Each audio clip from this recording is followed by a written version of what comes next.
ჯარში წასული ბიჭების სევდა. გამოიძახეს. უნდა წავიდეს. თუმცა მამა ურჩევს, რომ დარჩეს და დაქორწინდეს. იცის შეყვარებული რომ ხავს. კომისართან მივა და დაატოვებინებს. ასტიონ მაჩაბელი გავლენიანი კაცია სოფელში. შეყვარებულიც დარჩენას თხოვს, მაგრამ არ იშლის. სხვებს რატომ უნდა ჩამორჩეს? ერთმანეთი ინსტიტუტში გაიცნეს. ბაჩო სასურველ ფაკულტეტზე მოხვდა, დინა კი შემთხვევით. სწორედ ამ შემთხვევითობამ განაპირობა მათი ცხოვრების ტკბილ მწარე ისტორიაც. დინას და ბაჩოს ძალიან მალე შეუყვარდათ ერთმანეთი. რაღაც უხილავი, სითბოს მაგვარი სასიამოვნო გრძნობა უღიტინებდათ ძარღვებში. ბაჩო საათობით უყურებდა დინას და მაინც ვერ ცილებდა თავიდან მონატრების შეგრძნებას. ორშაბათიდან პარასკევამდე ასე გადიოდა სიყვარულით გაჯერებული დღეები. შაბათ-კვირას კი თავიანთ სოფლებს უბრუნდებოდნენ. ბიჭი ჯერ გოგოს მიაცილებდა სოფლის ორღობემდე და იმავე ავტობუსს უკან მიჰყვებოდა მთავარ გზამდე. ერთხელ ისეთ თოვაში მოუხდათ ფეხით სიარული, რომ ბაჩო დინას გაყინულ თითებს კოცნით უთბობდა. უღიმღამოდ იწელებოდა უქმეები. დღეებს მოსდევდა კვირები, თვეები, მიფრინავდნენ წლებიც. ამასობაში გავიდა სტუდენტობაც. მელიქიშვილის გამზირიდან რუსთაველის გამზირამდე, ხან იებით, ხან ვარდებით და ხანაც ბზით ხელში. გამოიძახეს. აუცილებლად უნდა წავიდეს. ასე გადაწყვიტა. დინასთან დასამშვიდობებლად მივიდა. შეპირდა, როგორც კი დაბრუნდებოდა, ცოლად შეირთავდა და ბედნიერად იცხოვრებდნენ. უეცრად ბაჩომ თვალსრემლიან გოგოს ხელში მაგნიტოფონის კასეტა მიაჩეჩა. თავისკენ მიიზიდა და ტუჩები დაუკოცნა. შემდეგ შეტრიალდა და ჩქარი ნაბიჯით წავიდა. თითქოს ეშინო და არ შეეჩერებინა დინას. გოგო კი იდგა გაშეშებული ქანდაკებასავით და დაბნეული უყურებდა მხოლოდ ერთ წერტილს, როგორ პატარავდებოდა გზაზე მიმავალი ბაჩოს მხარბეჭიანი სილუეტი. მალევე მოეგო გონს. სახლისკენ გაიქცა, ხელში ჩაბღუჯული კასეტა უმალ მოათავსა მაგნიტოფონში და გაისმა ნაცნობი სიმღერის ხმა. მელიქიშვილის გამზირი, ია, ვარდი და ბზა. სიმღერამ, რომელმაც სტუდენტობის წლები გაულამაზად, მათი სულის სიმღერა გამხდარიყო. გადიოდა დღეები. თითქმის ყოველ დღე იდგა ფოსტალიონი დიდებაშვილების ჭიშკართან და მოჰქონდა მარკიანი წერილები. ერთხელ დინას ხუმრობითაც კი უთხრა, ასე ძლიერ თუ უყვარდი დარჩენილიყო. იმის გარეშეც მიხედავდნენ რუსულ ჯარსო. ბაჩოც მუდმივად ღებულობდა დინას ბარათებს. ერთ დღესაც მოულოდნელად შეწყდა წერილები. რამდენიმე დღე ვერაფერი გაარკვია, თუმცა მისმა მეგობრებმა უკვე იცოდნენ, რომ დინა თანასოფლელს მოეტაცებინა. გაიგო ბაჩომ, გაგიჟდა, გადაირია, დალეწა ყველაფერი, რაც ხელთ მოხვდა. ხმის ჩახლეჩვამდე ღრიალებდა. გადაწყვიტა დროზე ადრე მიეტოვებინა სამხედრო სამსახური, თუნდაც გაობახტში ჩაესვათ. იმ ღამით ბიჭებმა ჩუმად იშოვეს სასმელი, დაათვრეს და დააძინეს უიღბლო შეყვარებული.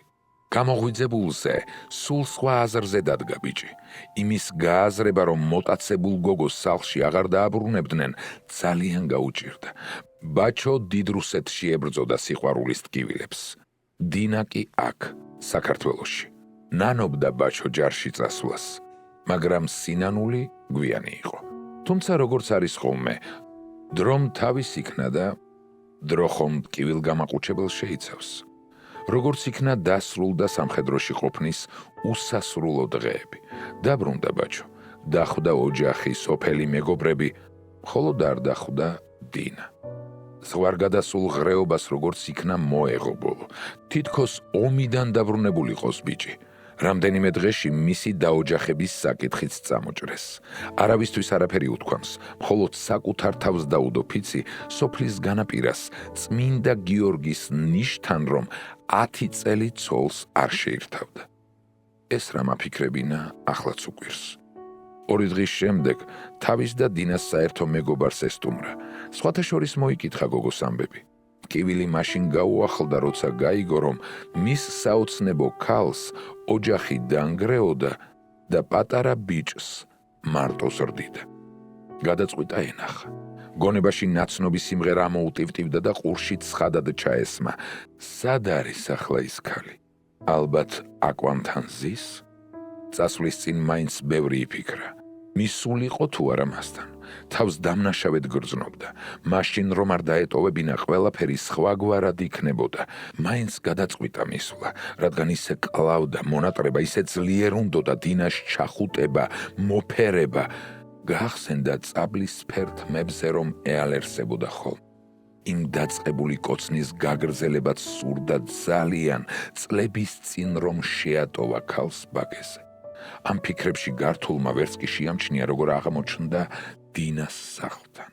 გაუკვირდა ის ნაცნობი გზა, როგორ გამოიარა ფეხით ისე, რომ არც კი დაღლილა. წამოსვლამდე გამბედაობისთვის ცოტა ლომიაური გადაკრა. დინა თავის მშობლების სახლში დაბრუნებულიყო პატარასთან ერთად. ბიჭის დანახვაზე ქალს პულსი აღარ ესინჯებოდა. ძლივს გასაგონად ჩურჩულებდნენ მისი ბაგეები.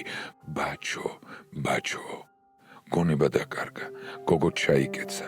ბაჩომ ხელი შეაშველა და ისევ ნაცნობი სიმღერა ჩაესმა ყურში.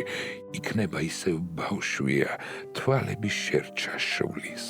ბიჭმა წლების წინ დაწყებული კოცნა უნებურად გააგრძელა და დინაც მოეგო გონს.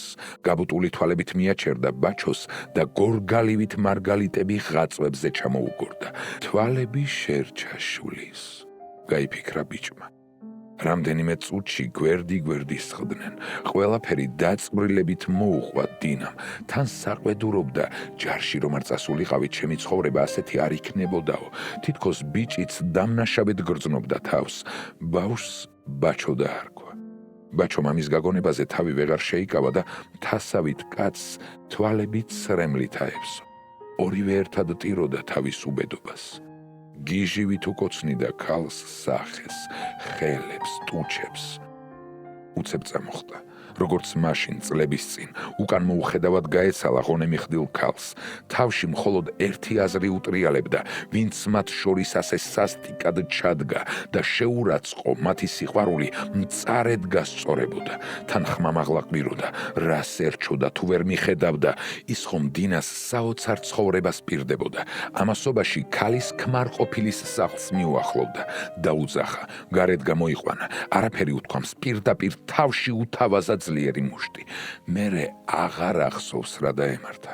გონზე რომ მოვიდა მის ფეხებთან ცოცხალ მკვდარი ეკდო მოღალატე ქმარი. მერე ისევ გამეტებით ურტყამდა წიხლებს ფეხთა შორის. თან გაჰყვიროდა, დღეიდან შენ კაცი აღარ გქვიაო.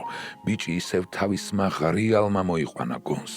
ერთი გადაუკურთხა მოღალატეს და დატოვა შეყვარებულის სოფელი. რამდენიმე დღეში შეიტყო. ქალის ქმარყოფილი ცემისგან ხეიბრად დარჩენილიყო. მოკლე ხანში კი მიაბარა სული მიქელ გაბრიელს. არასდროს ქონია სინდისის კენჭნა ბაჩოს. გადიოდა წლები. ფიცის 10 წელიც გაილია. დაუჯახდა. დიდი ქორწილი გადაუხადა მამამ. დინას სიყვარული ცოლზე გადაიტანა. იზრდებოდნენ ბაჩოს შვილები და უფრო მეტად იზრდებოდა დინას დედისერთა. ყოველ ბახუსიან დღეს დინაზე ფიქრი შემოაწვებოდა და ისევ უნებურად ჩაესმოდა ყურში ნაცნობი მელოდია. დაენატრება გამზრდელი, კვლავ სტუდენტობის გზა.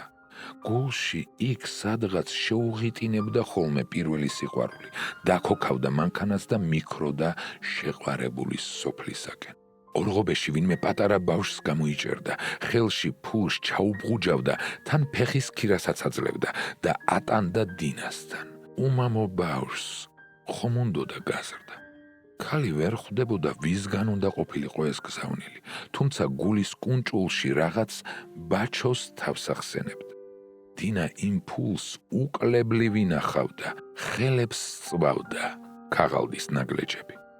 ახლაც დადის, თუმცა იშვიათად. უყურებს შორიდან და ვერ ბედავს მისვლას.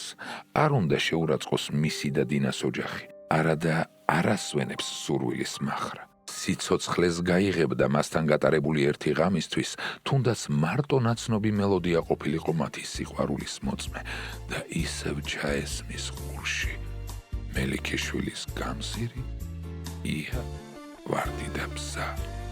უშენოდ ვეღარ გავძელი ჩემო ბავშვობის გზა. ასეთი სევდა აქვთ ჯარში წასულ ბიჭებს.